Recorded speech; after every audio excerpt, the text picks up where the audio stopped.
అతను ఒక సినిమా హీరోకి ఇన్స్పిరేషన్. 'త్రీ ఇడియట్స్' సినిమాలో అమీర్ ఖాన్ చేసిన క్యారెక్టర్ నిజంగా బ్రతికిన ఈ మనిషి ఆధారంగా తీసిందే. ఏషియాలోనే అత్యంత గౌరవప్రధానమైన సివిలియన్ అవార్డ్స్ లో ఒకటి ఇతనికి వచ్చింది. చైనా బోర్డర్ లో మన సైనికులు చనిపోతున్నప్పుడు చైనా వస్తువులను బాయ్కాట్ చేయండి అని దేశం మొత్తానికి పిలుపునిచ్చిన దేశభక్తుడు. కానీ 2025లో అదే మనిషిని భారత ప్రభుత్వం ఒక నేషనల్ సెక్యూరిటీ థ్రెట్ గా ప్రకటించింది. జైల్లో పెట్టింది. ఇప్పుడు 2026 జులైలో అతను ఢిల్లీలో అన్నం ముట్టకుండా 19 రోజులు దాటిన చావంచుల్లో నిలబడి ఒకటే మాట అంటున్నాడు. నా ఫాస్ట్ ఆపమని నన్ను అడగద్దు, ప్రభుత్వాన్ని అడగండి. ఎందుకు మాట్లాడడానికి కూడా వాళ్ళు ముందుకు రావటం లేదు అని. ఒకే వ్యక్తి రెండు పూర్తిగా వ్యతిరేకమైన కథలు. ఒకవైపు హీరో, మరోవైపు దేశద్రోహి అని ముద్ర. అసలేం జరిగింది? ఇంతలా మారటానికి కారణం ఏంటి? అసలు నిజం ఏంటి? ఈ కథ ఒక మనిషిది మాత్రమే కాదు, ఇది ఇండియా యొక్క ప్రజాస్వామ్యానికే పెద్ద ప్రశ్న.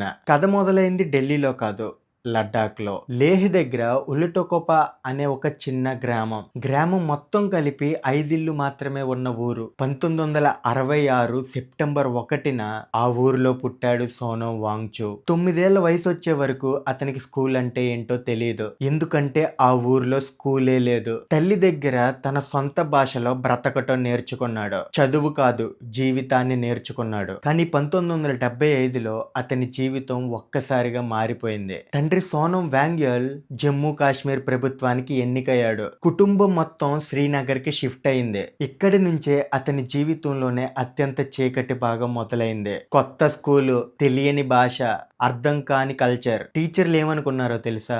ఈ పిల్లోడికి బుద్ధి లేదని. నిజానికి అతను వెనకబడలేదు, అతనికి భాష అర్థం కాలేదు. కానీ ఆ తేడాని ఎవరు అర్థం చేసుకోలేదు. ఈ అనుభవాన్నే వాంగ్చుక్ తర్వాత తన జీవితంలో అత్యంత చీకటి కాలం అని పిలిచాడు. ఇదే అనుభవం తర్వాత అతన్ని రొటీన్ మెమరైజేషన్, బ్రిటిష్ కాలం నాటి విద్యా విధానం మీద జీవితకాల యుద్ధం చేసేలా మార్చేసింది. 1977లో ఒక్కడే ఢిల్లీకి పారిపోయాడు. ఒక స్కూల్ ప్రిన్సిపల్ కి నేరుగా వెళ్లి తన కథ చెప్పాడు. ఆ స్కూలే మొదటిసారి అతని సామర్థ్యాన్ని గుర్తించింది. ఇక్కడి నుంచి కథ మలుపు తిరుగుతుంది. ఎన్ఐటి శ్రీనగర్ లో మెకానికల్ ఇంజనీరింగ్ చదివాడు. 1987లో గ్రాడ్యుయేట్ అయ్యాడు. తండ్రి కోరిక ఏంటో తెలుసా?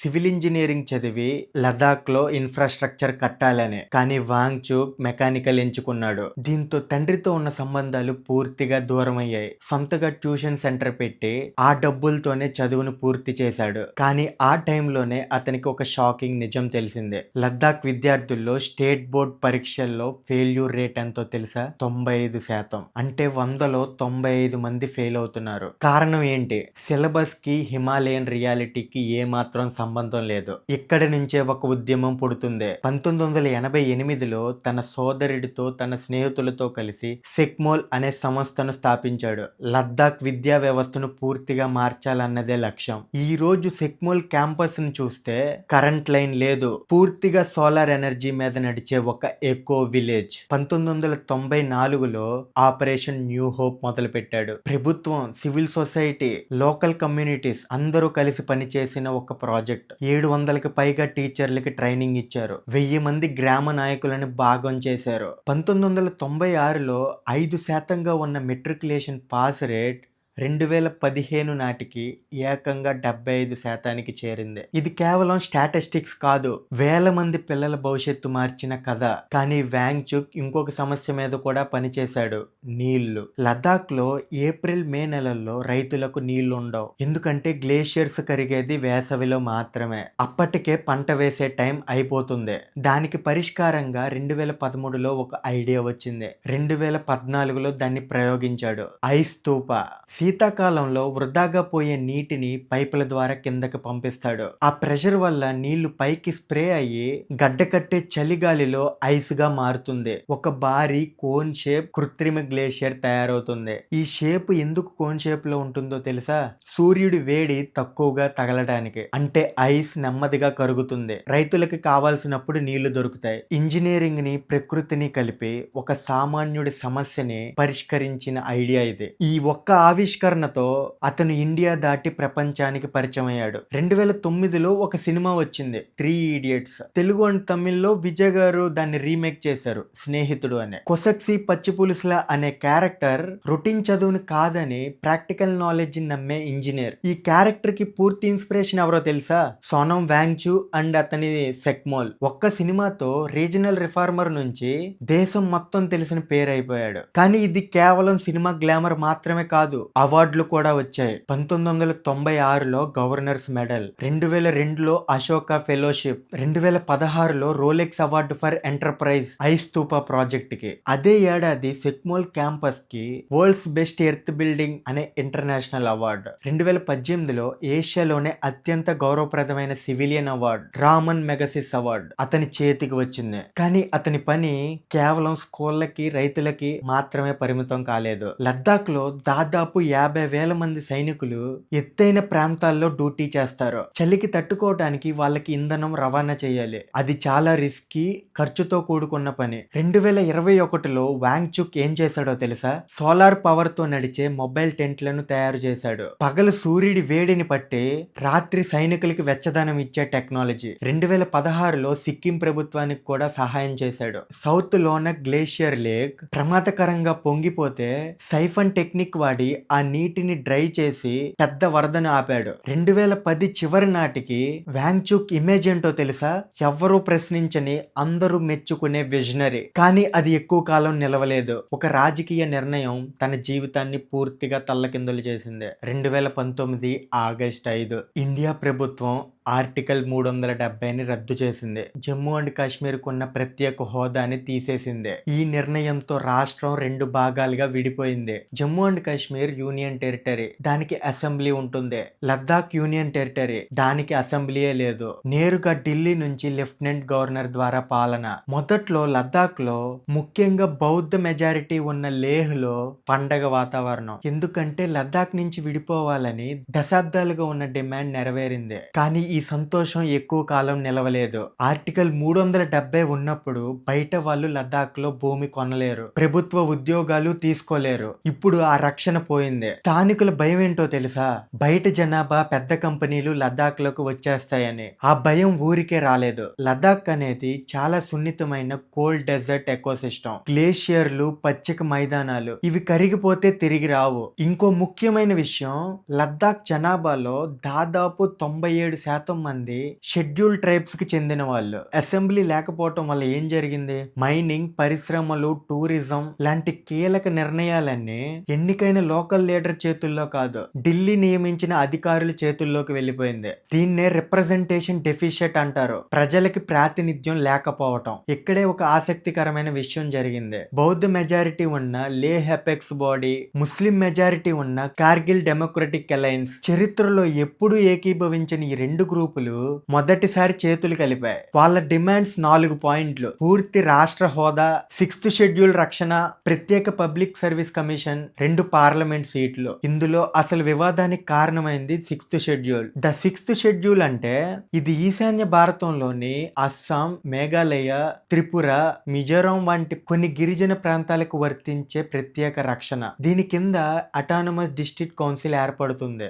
భూమి, అడవులు, వ్యవసాయం, వారసత్వం లాంటి విషయాల్లో పూర్తి అధికారం వాటికి ఉంటుంది. లద్దాఖ్ ప్రజలు కోరుకున్నది ఇదే రక్షణ. కానీ కేంద్ర ప్రభుత్వం ఎందుకు వద్దంది? లద్దాఖ్ సరిహద్దు పాకిస్తాన్, చైనాతో అత్యంత సున్నితమైన militarised border. Galwan valley, Siachen glacier లాంటి ఫ్లాగ్షిప్ పాయింట్స్ ఇక్కడే ఉన్నాయి. స్ట్రాటజిక్ అనలిస్ట్ వాదన ఏంటంటే, యూనియన్ టెరిటరీ స్టేటస్ ఉంటే border roads, army logistics, quick decisions తీసుకోవచ్చు. కానీ లోకల్ కౌన్సిల్స్ కి వీటో పవర్ ఉంటే ఈ ప్రాసెస్ ఆగిపోతుందని వాళ్ళ భయం. ఇది 2 వైపులా న్యాయమైన వాదనలు ఉన్న సమస్య. ఈ ఉద్రిక్తుల మధ్య వాంగ్చుక్ మౌనంగా ఉండలేదు. ఇప్పుడు ఒక ఆసక్తికరమైన కాంట్రాస్ట్ చూడండి. 2020లో గాల్వాన్ వ్యాలీలో చైనాతో ఘర్షణ జరిగినప్పుడు ఒక వైరల్ వీడియో రిలీజ్ చేశాడు. సైన్యం బుల్లెట్లతో సమాధానం ఇస్తుంది, మనం మన వ్యాలెట్లతో సమాధానం ఇద్దాం అని చైనా వస్తువుల బాయ్కాట్ కి పిలుపునిచ్చారు. ఆ క్షణంలో అతని నేషనలిస్ట్ ఐకాన్. దేశం మొత్తం అతన్ని కీర్తించింది. కానీ కేవలం కేవలం 3-4 ఏళ్లలో ప్రభుత్వానికి ముప్పుగా మారిపోయాడు. ఎలా జరిగింది ఇది? లద్దాఖ్ రాజ్యాంగ రక్షణ కోసం చర్చలు విఫలమవుతున్న కొద్దీ వాంగ్చుక్ మరింత తీవ్రమైన గాంధేయ మార్గాలు ఎంచుకున్నాడు. 2023 జాన్యువరిలో మైనింగ్ ప్రాజెక్టుల వల్ల పర్యావరణానికి జరిగే హానిని ఎత్తి చూపుతూ -డిగ్రీల చలిలో 5 రోజుల క్లైమేట్ ఫాస్ట్ చేశాడు. 2024 మార్చిలో రాష్ట్ర హోదా 6th షెడ్యూల్ కోసం ఏకంగా 21 రోజుల నిరాహార దీక్ష చేశాడు. కానీ అసలు మలుపు 2025 సెప్టెంబర్లో వచ్చింది. కేంద్రంతో చర్చలు పూర్తిగా విఫలమయ్యాక లేహ్లో భారీ నిరసనలు చెలరేగాయి. నేను ఇందాకటి చెప్పిన 4 పాయింట్ల డిమాండ్ల కోసం జనం రోడ్లపైకి వచ్చారు. కానీ ఈ నిరసనలు హింసాత్మకంగా మారిపోయాయి. పోలీస్ కాల్పుల్లో 4 సాధారణ పౌరులు చనిపోయారు. రాజకీయ కార్యాలయాలు తగలబడ్డాయి. 80 మందికి పైగా గాయపడ్డారు. అందులో 22 మంది పోలీసులు కూడా ఉన్నారు. అధికారులు వాంగ్చుక్ మీద ఆరోపణ చేశారు ఈ హింసను రెచ్చగొట్టాడని. 2025 సెప్టెంబర్ 26న లేహ్ డిస్ట్రిక్ట్ మెజిస్ట్రేట్ ఒక పెద్ద నిర్ణయం తీసుకున్నారు. నేషనల్ సెక్యూరిటీ యాక్ట్ కింద వాంగ్చుక్ ని అరెస్ట్ చేశారు. రాజస్థాన్ లోని జోధ్పూర్ సెంట్రల్ జైలుకి తరలించారు. ఇప్పుడు ఒకసారి ఆలోచించండి. ఏషియాలోనే అత్యున్నత సివిలియన్ అవార్డు అందుకున్న మనిషి, సైనికులకి సోలార్ టెంట్లు తయారు చేసిన మనిషి ఇప్పుడు జైల్లో. ఎన్ఎస్ఏ అంటే ఏంటో తెలుసా? విచారణ లేకుండా కేవలం ముప్పు అని భావిస్తే 12 నెలల వరకు ఎవరినైనా జైల్లో పెట్టగలిగే చట్టం. ఇది సాధారణ మనిషి మీద ప్రయోగిస్తే అంత పెద్ద వార్త కాదు. కానీ ఒక మెగసిస్ అవార్డు గ్రహీత మీద ప్రయోగిస్తే దేశవ్యాప్తంగా, ప్రపంచవ్యాప్తంగా షాక్ వేవ్. ఇక్కడ నుంచి కథ సుప్రీంకోర్టుకి చేరింది. సుప్రీంకోర్టులో ఈ కేసు 2 పూర్తి విభిన్న కథలను బయటపెట్టింది. ప్రభుత్వం వైపు వాదన, సొలిసిటర్ జనరల్ తుషార్ మెహతా వాదిస్తూ వాంగ్చుక్ ప్రసంగాలు ప్రజాస్వామ్య నిరసన హద్దు దాటి ప్రమాదకరమైన సబ్వర్షన్ గా మారాయని చెప్పారు. ప్రభుత్వ ఆరోపణ ఏంటంటే వాంగ్చుక్ తన ప్రసంగాల్లో అరబ్ స్ప్రింగ్, బంగ్లాదేశ్ లో స్టూడెంట్ లెడ్ ప్రభుత్వ పతనం, నేపాల్ తిరుగుబాటు లాంటి ఉదాహరణలు ఇచ్చాడని, వీటిని లదాఖ్ యువతకి ఐడియల్స్ గా చూపించాడని ఆరోపణ. సున్నితమైన బోర్డర్ ప్రాంతంలో ఇలాంటి మాటలు దేశ భద్రతకు ప్రమాదకరమని వాదన.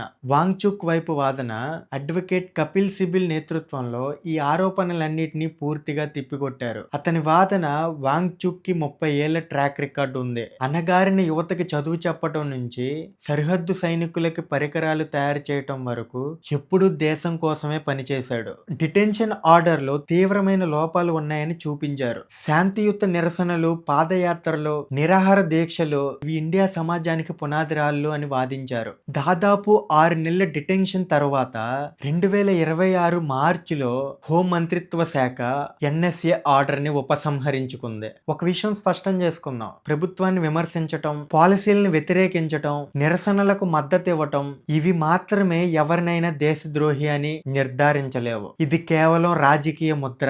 అసలు నిజం ఆధారాల్లో ఉంది. కానీ కథ ఇక్కడితో ఆగలేదు. జైలు నుంచి బయటకు వచ్చిన కొన్ని నెలల్లోనే వాంగ్చుక్ మళ్ళీ దేశం దృష్టి ఆకర్షించారు. ఈసారి లద్దాఖ్ కోసం కాదు. 2026 మే జూన్ నెలల్లో భారతదేశంలో ఒక విద్యా వ్యవస్థ కుంభకోణం బయటపడింది. NEET UG medical entrance test లో paper leak, CBSE on screen marking system లో అవకతవకలు, లక్షలాది మంది విద్యార్థుల భవిష్యత్తు ప్రశ్నార్థకంగా మారింది. దురదృష్టవశాత్తు ఈ కుంభకోణం వల్ల చాలా మంది విద్యార్థులు ఆత్మహత్య కూడా చేసుకున్నారు. ఈ నేపథ్యంలో సుప్రీంకోర్టు విచారణలో ఒక న్యాయమూర్తి మోసపూరిత డిగ్రీలను వాడే వాళ్ళని ఉద్దేశించి పరాన్న జీవులు, కాక్రోచెస్ అనే మాట వాడారు. నిరాశ చెందిన జెన్జీ విద్యార్థులు ఈ పదాన్నే తమ గుర్తింపుగా మార్చుకున్నారు. కుళ్ళిపోయిన వ్యవస్థకి వ్యతిరేకంగా, తమ పోరాట స్ఫూర్తికి చిహ్నంగా 2026 మే 16న అభిజిత్ దీప్కే అనే 30 ఏళ్ల political communication strategist cockroach Janata party అనే